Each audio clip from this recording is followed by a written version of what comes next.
Great. Hello, and welcome to episode 33 of Creativity Conversations.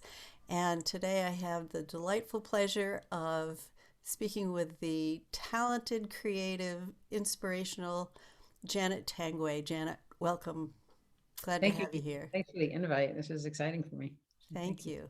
So, if you haven't been on the call before, this is an opportunity where we get to talk to people who understand the nature of creativity and they embody it and they get to share it with us.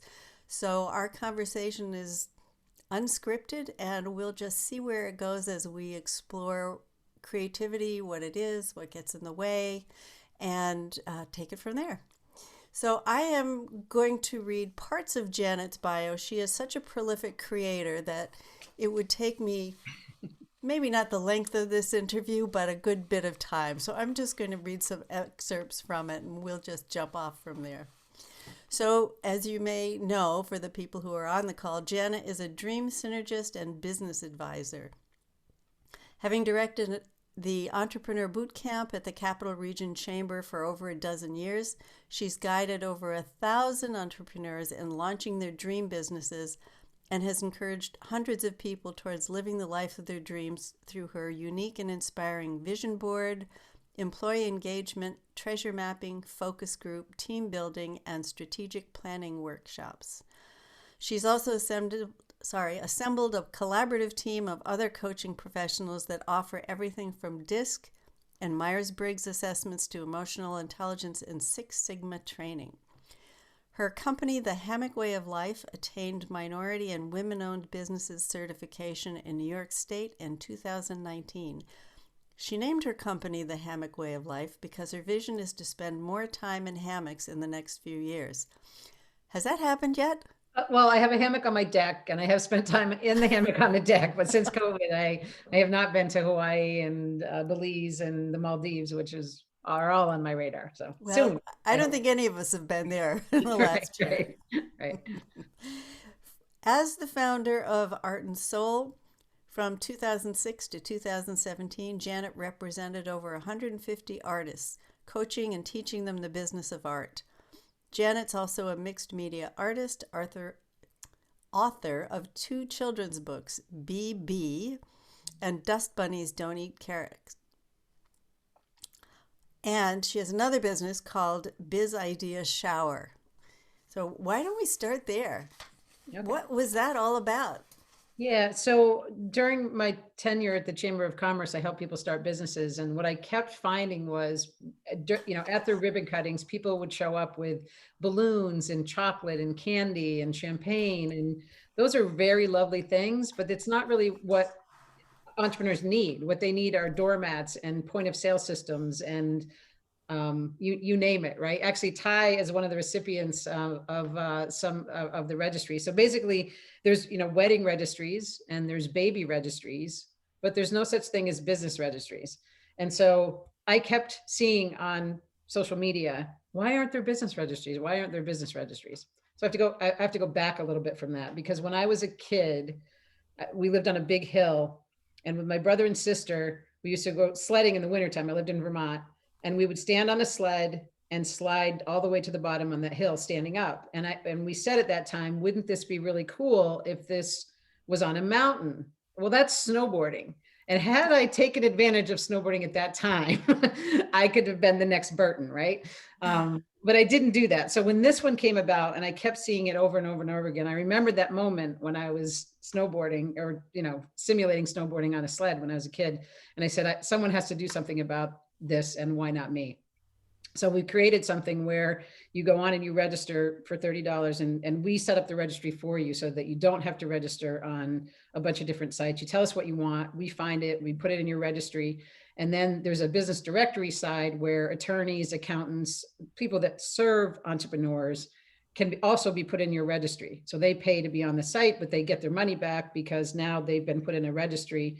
Other people, friends, family, strangers, purchase that stuff for the entrepreneur, and and they get what they need in their business, which could be chocolates. Actually, Ty, I don't know if you got chocolate. She has business around that. Can you talk a little bit about, Ty, what you got? Ty, you Yeah, may I'm need to muted. unmute yourself. Hey, yeah, no, when Janet came up with this idea, I was like, well, sure, of course, why not? If I don't have to buy it, somebody else might. So, like she said, it's like a simple registry, just as if you would do for a wedding or a bridal shower. You click all the fun things. I had to be a little creative because, I'm a product based and I do some quirky things with my fruit. So I needed different type of things. But I've received my chocolate stiletto molds. I've received like individualized Oreo cookie, wedding favor covers, labels.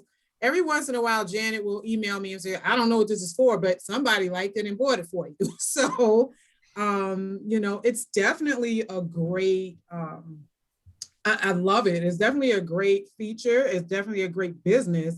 And I share it with my friends and family and, other entrepreneurs that I think, would benefit from having something like this. And again, if it's an expense that you don't have to have and somebody has a giving heart, then yeah.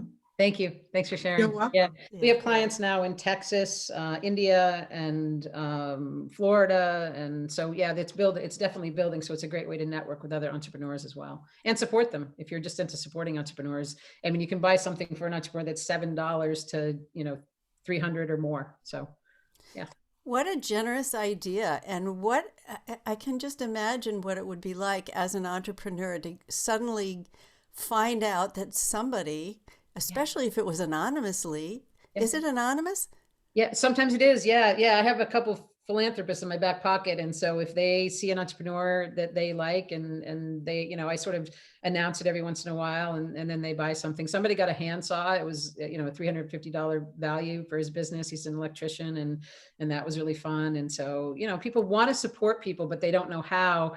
And why I didn't accept money. There's lots of websites out there like GoFundMe, Kickstarter, and all that, is that the IRS has very stringent rules around accepting money. I know that some people right now are trying to do that.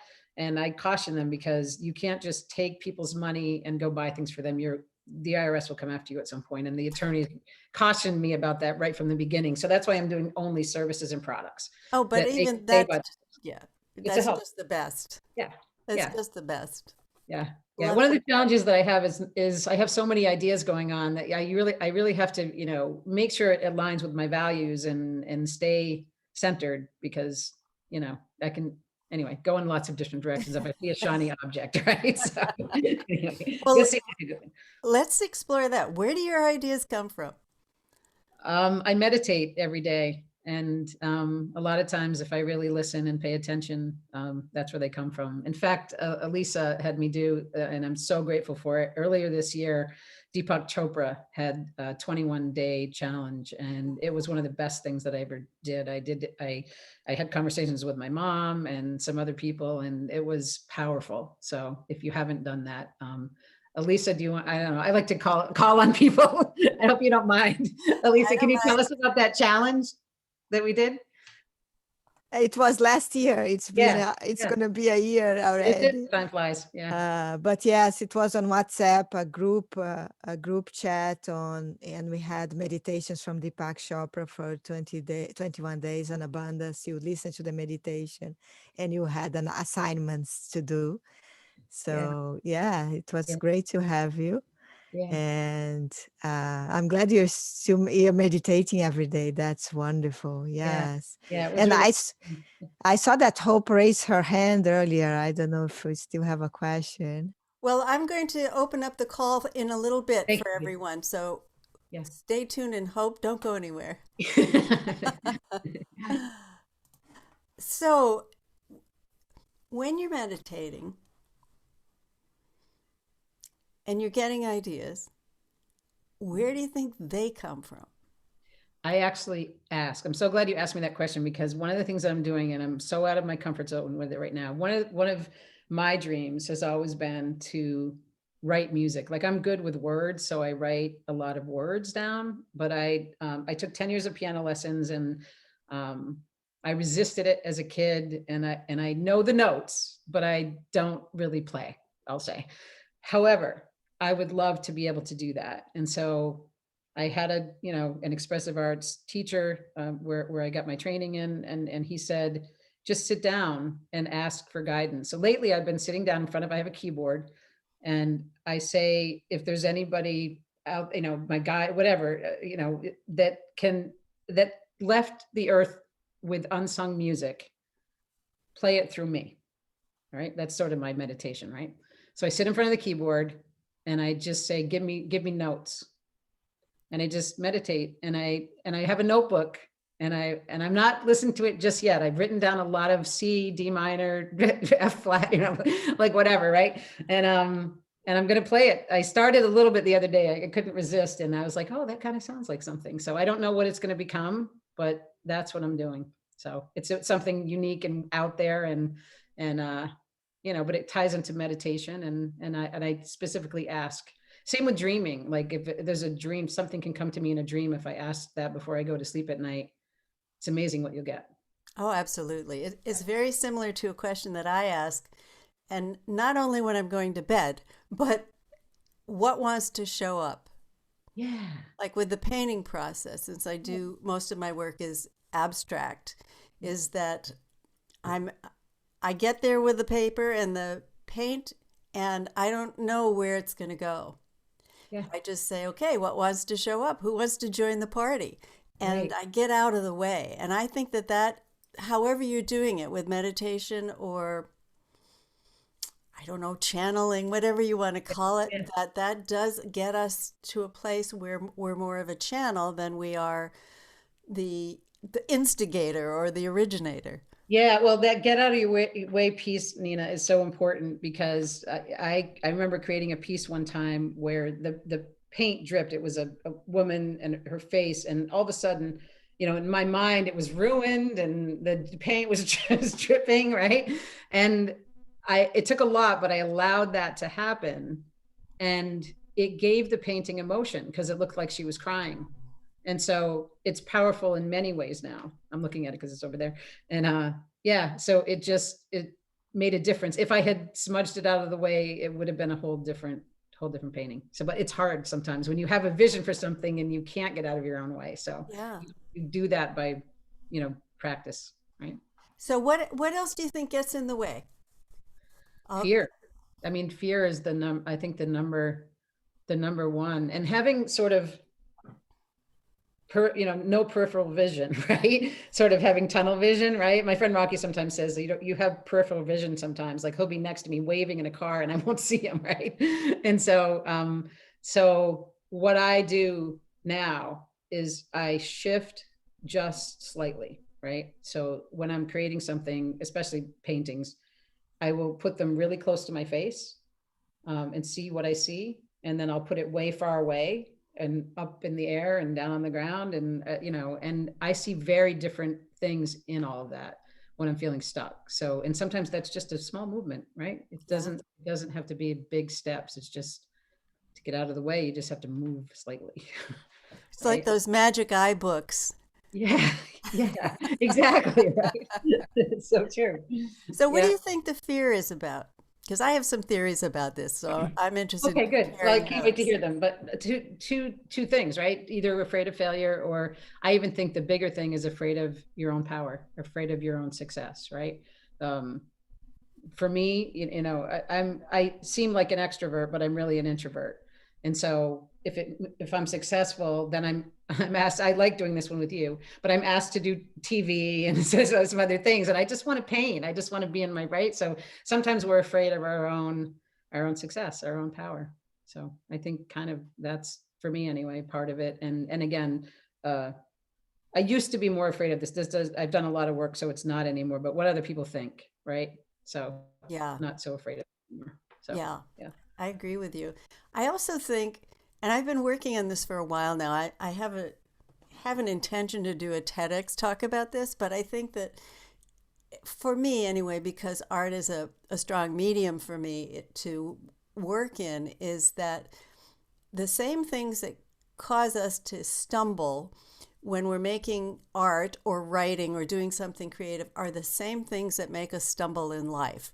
So having expectations, being more interested in the outcome instead of the process itself, comparing ourselves to other people, giving up too soon. Yes. All those kinds of things are the same things that happen to us every day in life when we talk about what we do and we share our lives with other people. Right. How's it coming across? Oh no, I've Right. blown it. Oh no. Yeah, expressive arts changed my life. I agree with you 100 wholeheartedly, right? So I was a perfectionist. I was in a job that I liked but didn't love, and I started taking expressive arts therapy training, and one of the first things they did with us was close your eyes and write or draw or whatever with your non-dominant hand, right? And what that does is you can't think about it. You don't know what's going to develop through all of that. And so it really helped me get out of that perfectionism. And if I made mistakes and I hated it when I opened my eyes, I just paint over it. You can always paint over things, right? You can always do things over in life, right? Right. And that speaks to another issue that people have, and I try to count myself a recovering perfectionist, but it still sneaks in there. But that impulse to want it to be right the first time, Yes. Yes. it's got to look good, right off the bat. And I remember taking a class with a collage artist years ago, and I had worked on something and worked on it, and I didn't really like it, and I was having a problem with it. And she looked at me like I had two heads, and she said, "It's only paper." Right. Oh yeah, right. Yeah. I think it's helpful too to experiment with different mediums. So what I find is watercolor is too fluid for me. Hmm. And oil, I'm too impatient for it to dry over days and days. So for me, acrylics work, gouache works. And I remember doing an exercise once with a group of dancers that was really fun. And we pretended we were different, like we were watercolors and we were flowing, and then we were clay and we were stuck. So there's ways to sort of get out of your own way by, I think, picking a different medium, right? Moving or writing, or, the medium that you don't normally do, go try to do something else in those realms. And so, but I think experimenting with what your medium is important. Yeah, yeah, I totally agree. Tell me about the business Art and Soul that you started and what that was like and what you did and where. Sure. I mean, I can see it being infinitely creative in the process of even making it happen, but I want to hear that from you. Yeah, absolutely. That's a fun story, actually. And I have one of those unique minds that it's both business oriented and art oriented, kind of like yourself, Nina. And so what happened was I wrote a couple children's book. I left a job because they were going to make me wear a sweater vest my whole life, and I couldn't see myself in sweater vests and white shirts. And so I worked 4 days in banking because they were going to make me wear a sweater vest. That And was like when they made you women wear stockings. yes, exactly. I was in those days as well. So yeah, a combination of all of that. And so anyway, I left to write children's books, and then graduated from expressive arts therapy, and as a trainer, and started doing my own work. And because it was abstract, it was expressive, and it wasn't realistic, and but I was selling it. I was selling the art, and people couldn't figure out how I was doing it. I'm not fine art trained, right? It was sloppy and messy, and there was something beautiful in that. And I was selling it. So other people, family and friends mostly, said, "How are you selling your art? I have a fine arts degree and I'm not selling my art." So I said, "Well, this is what I'm doing. I'm having some shows and I'm doing this and that." And I was doing that for free for several people, I would say 5 or 6 people. And then I talked to one of my doctor's wives, and she was an artist, and she became my first client. And she went on to create a business called Art de Cure, and raised lots and lots of money for diabetes. Her husband was an endocrinologist, and so Anyway, so it paid itself forward over time with working with these early artists. And so, yeah, and it was getting the artists out of a mindset that artists are starving. I kept hearing from, starving artists. I was like, why? Artists don't have to starve. We pay plumbers and we pay dentists and we pay all these other people. Artists have a skill. Get out of that mindset. So I started helping people get out of the mindset, and it took on a life of its own. And I think partly due to my work at the chamber, I met so many people, and everyone's creative. A lot of people have a dream to be creative in some way. So I started a business where I would go into people's studios and see their processes and then help them get shows and kind of do that marketing work behind the scenes so that they didn't have to set up the placards and make the phone calls for the venues. And I could see their process, which helped me technically. And really some of it was very proprietary, and I got to learn a lot of things. So it was beautiful until the end of it, where I really wanted to expand out to work with more than just artists. And that's when I started working with entrepreneurs. So it combined creativity with kind of the business side. And I still work with creatives, but in a different way. Yeah. So you weren't meditating then? Not so much, a little bit, but not as much as now. So my question is, where do you think your ideas came from when you weren't meditating? They just come to me. I don't know what to tell you. They driving in the shower. I think there's some sort of meditation from that, right? It's quieting your mind, right? It's in the space where I wasn't frazzled. Like before that, I was in a career where the phone rang constantly and everything was coming at me, and I allowed all that noise and buzzing, right? I wrote a book about being who you want to be, and it shows there's this one picture in it where it's a little bee face and all these other little bees like around it. And that's what I felt like. I felt like, oh, I'm letting all these people destroy my joy, right? And I needed to let that go. And when I'm in that joyful state of just quiet, then ideas just come all the time. I'm with you on that one. I think that the more we can let our minds settle and stop focusing on the monkey mind, that there's more space for some new ideas to come in. Yeah, you have to trust. I say now, I used to say that leap in the net will appear, and now I say leap in the hammock will appear. But the universe doesn't let you down. I hear so many, especially during COVID, right, that anxiety is such a big deal right now. I'm hearing more and more people say how anxious they are, really, financially, and what am I going to do next, and all that. And same thing. I could focus on that after jumping off from a career and having to pay my own health insurance and all that, but I don't. I just say, money's coming to me now, and the universe is going to support me. And you know what? It has, and I don't know how it's happening, but it's the best decision I ever made. But I keep having to constantly tell myself it's going to be okay. It's going to be fun. It doesn't seem like we need to know how. Right. As long as we keep moving forward, doesn't it seem like we take the next step and something comes up to meet us? Yeah. There were 300 people at my my launch for Hammock Way of Life, and it was and it was amazing, and I couldn't believe how much support I had. It was one of those moments in life where I was just like, wow. It just full circle. I mean, I couldn't believe the support. So, yeah. And you've given so much support to everyone else, so it makes perfect sense. Yeah, it's about having gratitude for it and just appreciation. Yeah, so, of course. Yeah, of course. That's another doorway, isn't it? Yeah, absolutely. Yeah. So tell me what you're doing now and what gets you excited. I have these great cards that I send out now. They're called Love People. Like, I believe in you, and you help me along, and you're a great parent, and really, really cool. So you created those? We got no a little bit. Oh, sorry. So no, I didn't create them. They're called Love Bombs. And I should have like a show and tell for you all, right? So they're called, I don't know if you can see it backwards. You see? Oh yes, I see it. Okay.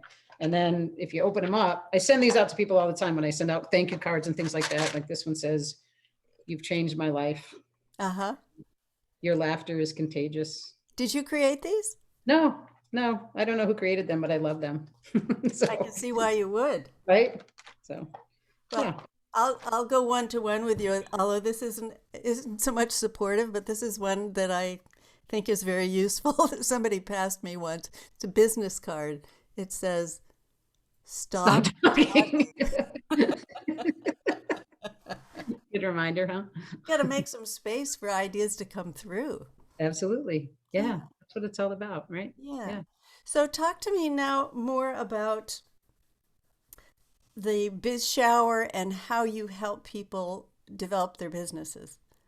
Yeah. So mostly I help early stage startups. People come to me with an idea and they don't know what they need legally to set up and how to navigate, attorneys, accountants, their bank account, EIN number, all of that. And so I do that one-on-one with people now. And right now I'm working with the Small Business Development Center as a disaster recovery advisor just through COVID. And so I can help people through there as well.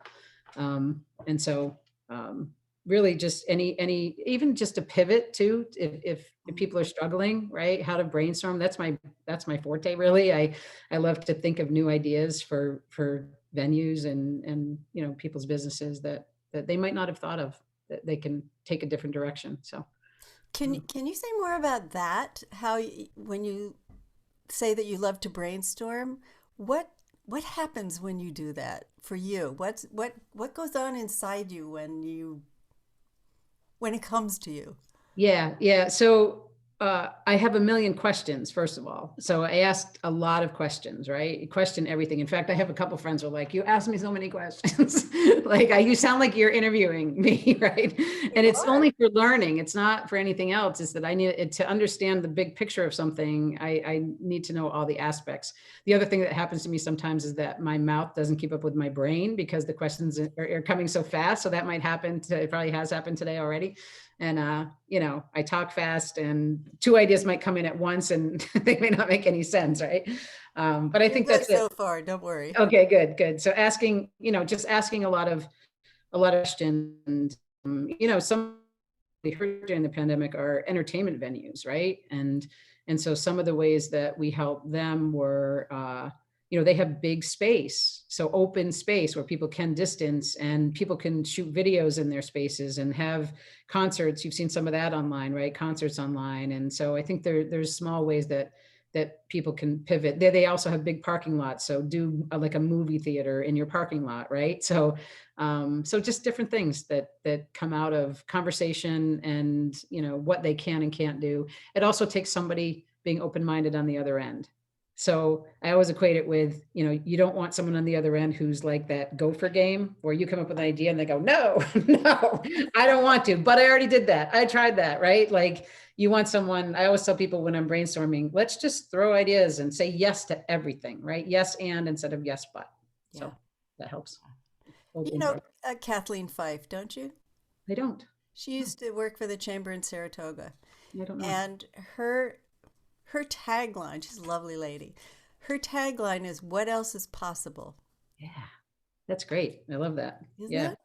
I love that. Because when you start asking questions, that opens up everything. Mhm. Absolutely. Yeah, I love that. Kathy with a K, Kathleen? Kathleen Fife. Yeah, she has her own consulting firm now. Great. But Yeah. I love that. I think that the whole question about what else, what if, Hmm. what could be, Right. rather than what isn't.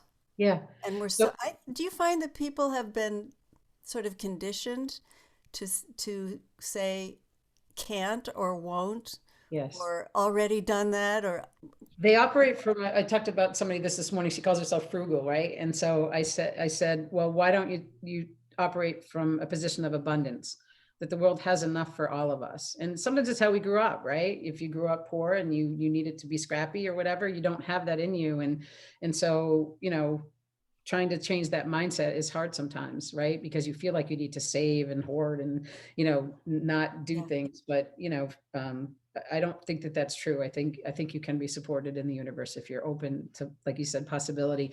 One of the things I do with my clients is something called mind mapping. I think you've done that with Oh me. yes.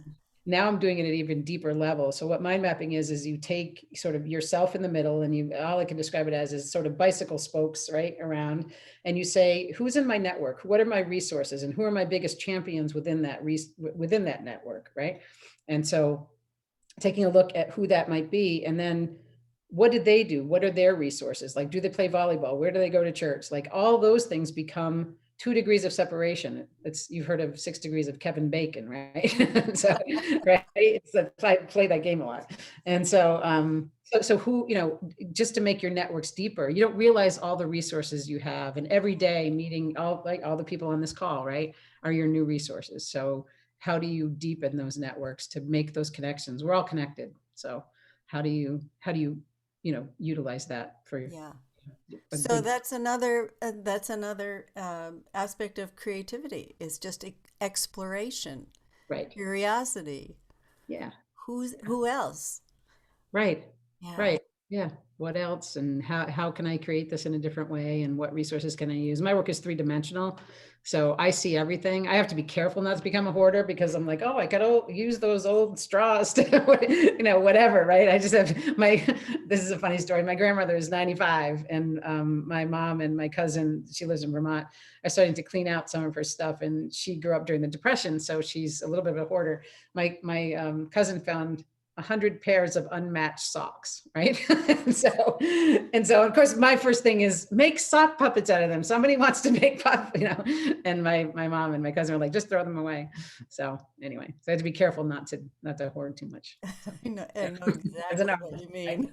Yeah, yeah, Anytime you're creating things with your hands, you tend to collect things that yeah, yeah, get stashed away in boxes and yeah. containers and Yeah, I know there was a lint artist at one point, and every time I you know, take out the lint of my dryer, I go, oh, I wonder if I could be a lint artist. You know, like I know someone that does things out of eggshells, and so yeah, so it's kind of cool. Yeah. what would you say has been, or was there ever a time that was the most difficult for you in terms of creativity and coming up with new ideas? Yeah, What and did you do? yeah, so it was back at that time when I was at the very stressful job, and I started to, you know, have anxiety, and I had carpal tunnel. I could tell my wrist because I was typing all the time, and I just knew my body and knew my mind, and so I just said, I can't, you know, I can't do this. So made an effort to take time off. I mean, I think sometimes we get stuck in, because I work full time, that my boss would never say I can only work 4 days a week. So I asked for 4 days a week, and I got it pretty easily. I'd been there a while, and you know, so I think sometimes we get in our own way because we think we're going to get a different answer. We think we know someone, or we think it's a certain way, right? And just to ask, and you know, it's like when you want to open a door somewhere and you think, oh, that person's like too powerful or whatever, you know. Don't be afraid, right? So with that in mind, I have to tell you a great story, because I want to promote her a little bit as well. So this year I was watching, it's a spinoff of Project Runway called Making the Cut. I don't know if you saw it. It's a fashion show, and this woman named Esther Perbrand, can you see that one? Yeah. Yeah. Got second place, right? And I really liked her, and I liked her style. And so I ended up at the end of the show to support her. I bought a necklace from her. She's based in Germany, and it was delayed because she was popular on the show. So, but every step of the way, she wrote a note. It seemed very personalized. Janet, I'm sorry, it's delayed. And I knew exactly what was happening and all that. Got the necklace. I loved it. And recently I saw, of course, now I'm on her mailing list. She has a scarf that has a built-in mask. Isn't this cool? Right? Oh my gosh. And it's antimicrobial, antiviral, some fabric made in Italy. Okay, so here's the cool part about this whole thing. I got this personalized note from her that said, "Dear Janet, so happy to see that you found again something for you. Thank you. All the best, from Esther." And she remembered that I was a repeat customer, right? And wrote a personalized note that I truly think is from her. And so that means everything to me, right? And so it's those little things. I don't know that what we were on just now, but I just wanted to share that with you, because she's creative, and she's found a way to really communicate with her customers no matter where she is, right? And so sometimes you don't know if someone's famous or they're on TV that they're just human. They're human, right? Right. Right. So yeah. Yeah. Isn't it funny how we as humans imagine this negative future and then we operate based on something we've made up, Yes. right? Like, oh, they're not going to like this, or I'll never be able to do this, or Right. they'll think it's garbage, and then, so then we don't do it. And we It's don't self-fulfilling. know. We've just Yeah. made it up. Yeah. So with that in mind, I do vision boarding a lot with clients, right? So think about, well, if you hadn't seen this before, I saw a lot of people putting on their vision boards. I want to work from home. I want to spend more time with my family, right? And now what's happening? You're with your family probably a lot and you're isolated at home. That's what you wanted. You got what you wished for, right? So, but again, it can happen in the opposite way too, right? So I always tell people, be careful what you put on vision boards because you're going to probably get it. And so if you say things like crush it, nail it, be careful. That has double meaning, right? Make sure there's not double entendres in there. And I put a picture one year of a Buddha in the middle of my board, and the chamber sent me to China, and it ended up at the largest Buddha temple in China. And I thought for me, it was meditation, it was be more spiritual and all that. And whew, did that manifest in a different way. How So, funny. right. Yeah, that's great. Yeah. That's really great. At this point, I'm going to open up the call to anyone who'd like to ask a question. So if you would just raise your blue digital hand, which you probably know where it is since Zoom is our second home these days. It is. And if not, we'll just keep chatting away. Does Hope still have her question? We'll find out. Hope, give us some hope. Hi there. Thank you, Janet. That's very interesting. I can relate to so much of that. My mind is constantly racing too. I just haven't executed nearly as much as you have. But my question was about the biz showers, which I didn't catch the name at first, and then later on I did. But now my follow-up question would be, if we wanted to see what it is that you're doing, you have so many different projects, so many different businesses, where's the best place for us to go to get that? HammockWayOfLife.com is really, Hammock Way of Life is kind of where my email address is, and it's Janet Tanguay at HammockWayOfLife.com. That's the easiest way to communicate with me, and all the other things sort of feed off of it. So they're sort of umbrella businesses and things. So, and if you're not part of my entrepreneur meetup group on Facebook, that's also an easy, free thing to do. And we have regular meetings once a month, and it's about any topic that you want. It could be creative, it could be, and you can show up as you are. I don't care if you're in your pajamas or your chef outfit or whatever, just show up, right? Chef outfit on the top, pajamas on the bottom. So come as you are. So, yeah. Thank you. Thank you Yeah, so much. you're welcome. So Janet, with all the people that you've worked with, what has been the most challenging situation that you've had with someone? Yeah, I think it's when people lose money. Sometimes we have an idea and we just think it's going to take off, and you don't listen to the experts or the resources. And it's not that they're being naysayers. Like I always try to be the voice of positivity, because there's a lot of, and not to, they're realists, right? Lenders and loan officers and bankers and things like that, and accountants and attorneys, and they scare you sometimes from stop you, but they're being realistic. This could happen, that could happen. They're just setting the stage for all the things that could happen, but then your fear builds up. But sometimes you need to listen to that. I think that there needs to be a good balance. So I always felt bad when I had, I've seen people put their life savings into something, and then maybe something changed, like a competitor moved next door, zoning changed, there was construction in front of their business, and they put their life savings, all their retirement into that, and then it failed. So those were always the hardest ones to kind of come back from, and so I would say that's probably it, that, to lift them back up after that is tough. Yeah. And what would you appeal to them? How would you appeal to them when that happened, in terms of helping them get over the trauma of that? Yeah, it's a matter of, you have to self-heal sometimes. You can't fix it for them. They've got to go through the process of, just like when someone dies, right? They mourn, and there's a process of that. They might be in denial that it happened, and and how can they build it? But you can always find ways to build it up. They built it once, and they can you can build it again. So it's mostly just making them realize that nothing is the end all and be all. We're all in transition, and things can change. So it's fluid, and there's a reason and a lesson in it, and to help one small step forward. So, Yeah. Oh, that's lovely. So that makes me wonder how you encourage people to trust that voice that says, do this, go do this. This would be really cool. Right. Even though that potential of failing is still there. Right. How do you find that people have that kind of push me, pull you? I want to, but I'm afraid. I really think this would be neat, but what if it isn't? Yeah. And I think until I did it myself, I used to just say, go do it. Right. I'd push people off the cliff and say, fly, I'll catch you.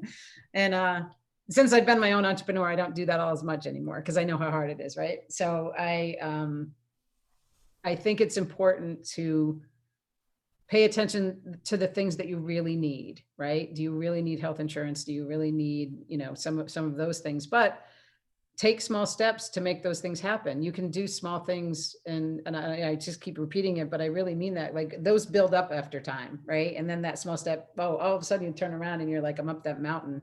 I didn't even realize I'd come this far, right? And so I don't necessarily think anymore that it has to be the huge leap. Sometimes that helps because you have no other choice. People get laid off from a job, they have a life circumstance change, and they get pushed into it. But if you're looking to do it, I think there's ways to, explore an incubator kitchen before you go open a restaurant, buy a food truck before you do some catering, something like that. I think there's little things you can do depending on what your niche is to. So a little bit of homework goes a long way. Yeah, it does, and don't be afraid to fail. I mean, the beauty of being an artist or being a creative or being anything in life is you can fail and just dust yourself off and go do it again. Failure is where we learn the most. So, right. Yeah. Well, you really wonder, and I'd love to get your thoughts about this, what it is that we're really afraid of losing if we quote unquote fail, because what does fail really mean? Right. And sometimes I just sit with that. Again, you can do that in meditation, or you can do that through your art, and whether it's writing or painting. And what does it mean when you fail, right? I think, sometimes we're afraid to ask for help. I'm not great at asking for help, frankly. And anytime that I have asked for help, a lot of people have been there, right? So sometimes it's you don't have to do it alone. You're not alone, right? There's lots of support for it. So I don't think you have to. What's the worst that could happen? You die, right? Right? Really, what's the worst that could happen? Right? So. And good, I would suppose, to know where the worst is that could happen, asking that question. Right. What's the worst? Right. What's the best? Yeah. And I think that you'll find that the scenarios you come up with are not really all that bad. Yeah. Yeah. I think it's a really interesting question because so much, when you look at people who are wildly successful, people who've had multiple quote unquote failures or multiple bankruptcies, what do you think it is that keeps them going to the next idea, to the next possibility? That's a great question. One of my heroes is, as an entrepreneur, is Richard Branson, right? Uh-huh. And he's had 300 companies. He has 300 companies, and many of them have failed. And he's gone bankrupt, poured all his money in. He had a mother that just said, "Don't." She just passed away, actually.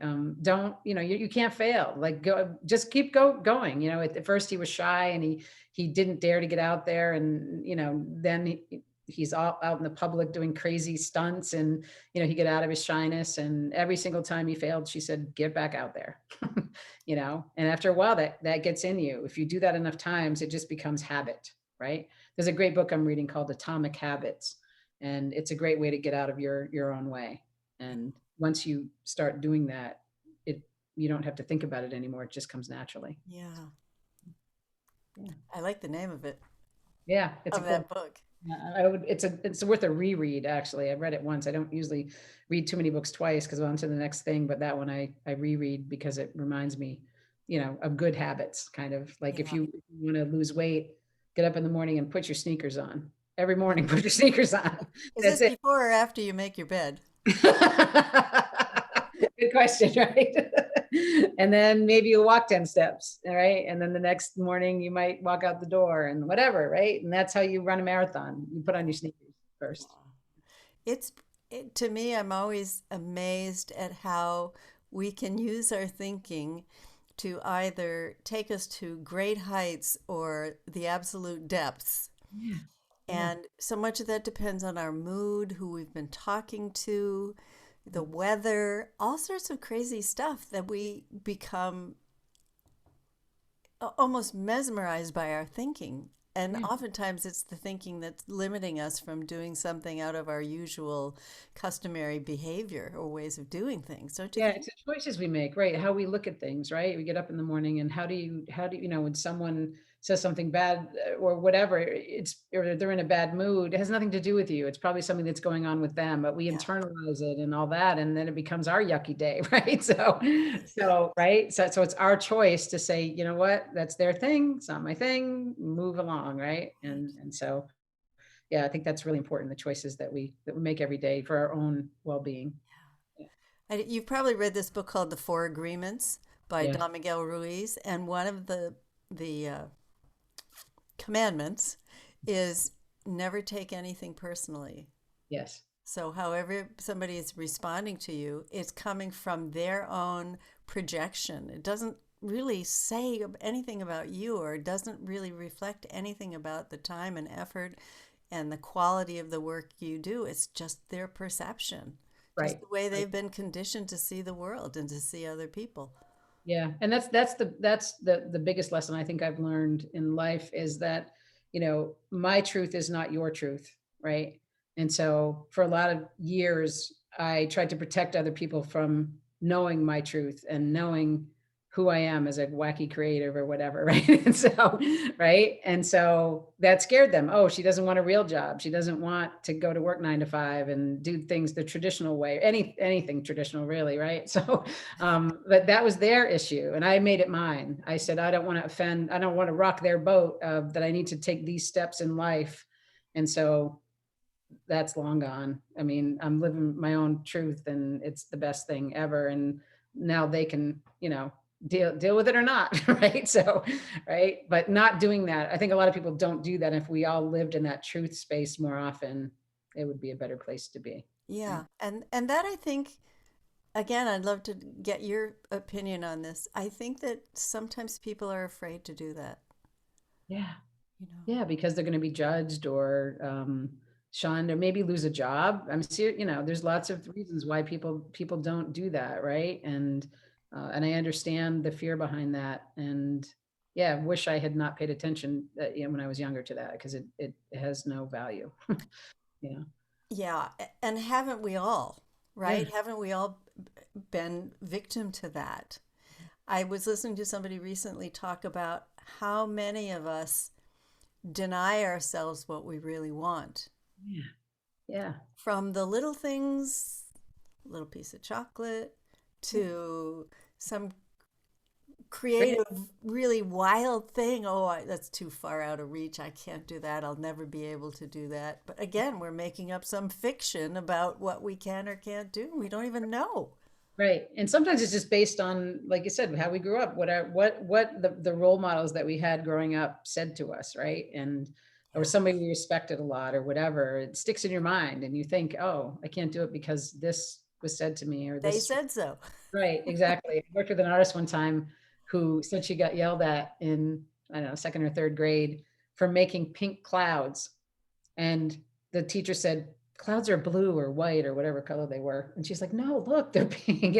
That teacher would not bend on the pink. So for the longest time, she didn't become an artist because she felt like she couldn't express herself in pink clouds. And so anyway, she's a great artist now, but she had to get over that hump, There's a writer, pardon me, named Natalie Goldberg. She's a Buddhist teacher and she's a writer and she's also a painter. And she paints in watercolors, but her colors are, she just said, I don't care what they look like. I'm going to paint what I want them to be. So she would make purple skies and, you know, creatures that were multicolored and add color just because it felt so good to her that Very true. she Yeah. wasn't afraid of, she got less and less afraid of doing something that was against the grain for most people. Right. And I also talked to somebody recently who teaches people, who teaches voice to people um, who have been what she calls vocally abused when they were kids and told that they can't sing. Because you know the story of how when you're in kindergarten, who can sing here? Me. Who can paint? Me. You know, they can do anything. Yeah. But at a certain point, the hands don't go up as much anymore, and then they What's start. that person's name? I actually would love the name because I need that. I can't even sing the happy birthday song because something similar.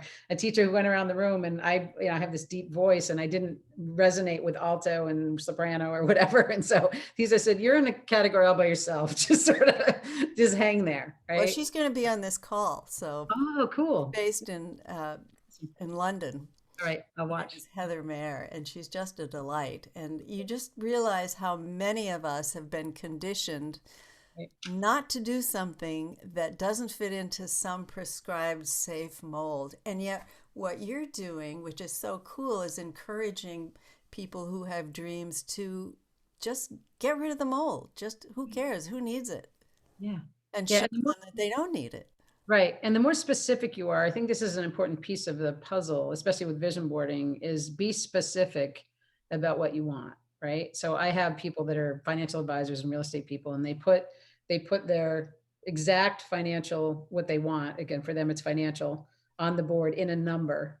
Right. And so every year they make their dreams come true. Put specifically where you want to go, what island. Don't just say, I want to go to an island. Well, you know, right. Could be So on the Hudson River.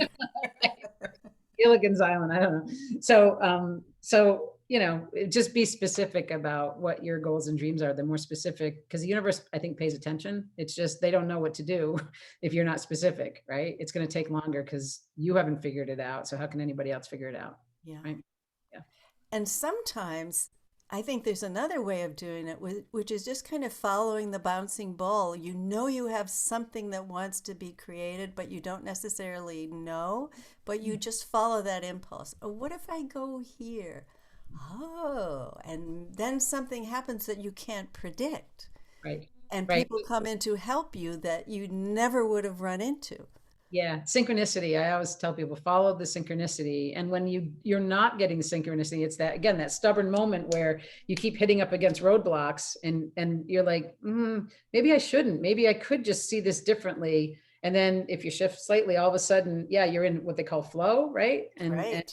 yeah, people, you have so much support. So be careful of those moments when you keep hitting, because the moments that I've done that where I've hit it and ignored it have been disastrous. We'll do that on another show, right? Where I just kept trying to push through and yeah, did not work out so well. So follow the flow. Definitely. Yeah. I have a great story of a friend of mine who lives in New York City, and there's a homeless man, Armando, that lives in Central Park, and he's been homeless for a long time. And to make a long story short, he found a book by Eckhart Tolle called The Power of Now, and it changed his life.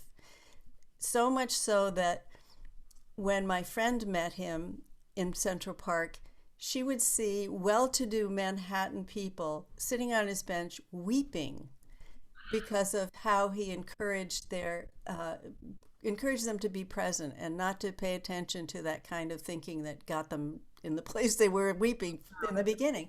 And she thought, wouldn't it be a cool idea to get Eckhart Tolle to meet Armando? And she didn't know him. She doesn't, but Eckhart Tolle used to do a show at the Beacon Theater every year. And she just followed her nose. She called the publicity person who said, you're exactly the kind of people that we try to keep away from him. Oh, no. But she just said, well, I don't know who you are, but thank you, I love you. And she went on, and then she followed another hunch and followed another hunch. And the end of the story is that just by making a few calls, following her hunches, she was able to meet his personal assistant who arranged it and set it up. And one day she was it was a cold, rainy March morning, and she met Armando and his publicist, Eckhart Tolle and his publicist, and they went to Central Park and he met Armando. But it was not planning, fixing, struggling. She said she had no sense of personal accomplishment, that it was almost as if it was out of her hands, and she was like the midwife. Right, sure.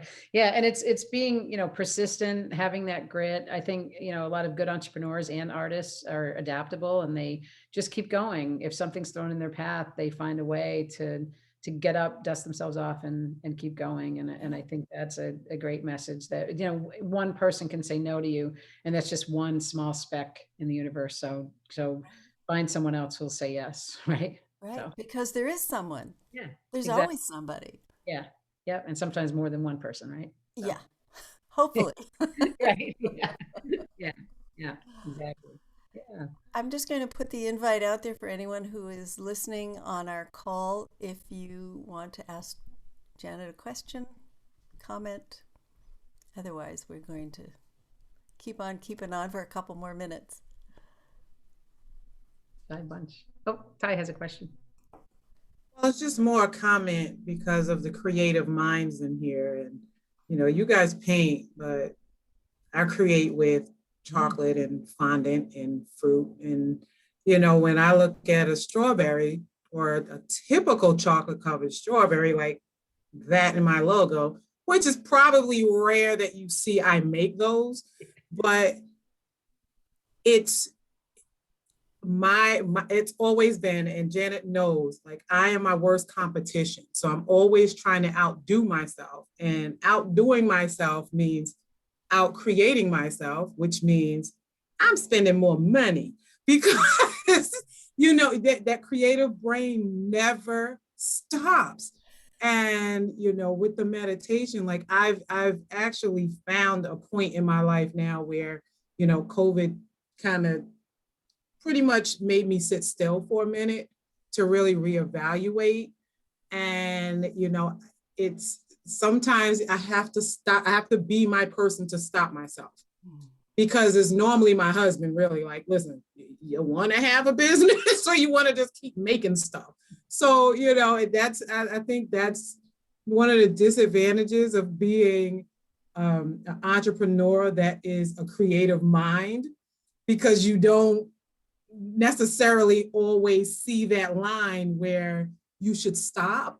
And it's like, gosh, but if I do this one little thing, like you were saying, Nina, it'll just make it look like this, and it'll just be, and you may not necessarily have that material, but your creative brain won't allow you to stop. Right. So, and listening to, what Janet was saying, and talking about the meditation, and listening to what you were saying, Nina, about, just not limiting yourself at the same time. So it's your constant fight with fear that, like, okay, if I do this, will I be prepared for it? And I think that's my battle a lot, because I don't see, a lot of what I do with some of my products. So I don't see many people who have a legitimate business that do it. They may have like the little side hustle or whatever, but a legitimate business that does it. But with me being just me, my constant battle with myself is, if I finally decide to open up and let it out, will I be prepared? And that's, the one thing, I struggle with. And Janet knows, she gets my panic calls or my emails or messages when I feel like, okay, something is about to happen and I don't know if I want to, do I really want to say, do I want to stay like this, or do I want to do this? And I just actually had a post today because I saw something last night where at the end of the day, when all is said and done, I want to be impactful. I don't want to be impressive. So when you remember anything about me or you remember anything about my product, I want you to remember how I impacted you or how my product impacted you, not how impressed you was with the product or me. I love So just the creative brain and how we think is crazy, how it crosses over, from painting to, I don't bake, but the things I do. So I am enjoying this conversation because it's not very many that I can have with creative thinkers, even though I'm a product based, but it does, correlate with one of each thing. So. It absolutely does. And I love what you're saying. And you know what, I remember having some of your delicious sweets at Janet's event. But what I hear in what you're saying is that you have a wisdom inside of you that knows when you're about to go over the edge. And that's worth trusting. Yeah. Yeah. I wake up every morning and I say, how can I serve the world with the skills that I've been given? Right. And so whatever it is shows up that day. Right. And some of that might be resting. Yeah. Giving our brains a rest. Yeah, exactly. Yeah. And turn it off, right? Turn it off. Exactly. Yeah. Thank you. Well, we are at the top of the hour, so I want to thank everyone again for being on the call, and especially Janet, thank you for being here and sharing your wisdom and your creativity and your delightful love of life and the creative process. Same. It's always great to spend time with you, and thanks to everyone for showing up. It's so helpful when people show up for these sorts of things. So it certainly is. And would you again tell us where to find you? Sure. It's Janet Tanguay at hammockwayoflife.com, or you can text me at 518-527-6397. Great. Thank you so much. And we'll see you somewhere in a creative space. Absolutely. Have a great weekend, everyone. Thank you. Take Janet, care. thank you, Nina.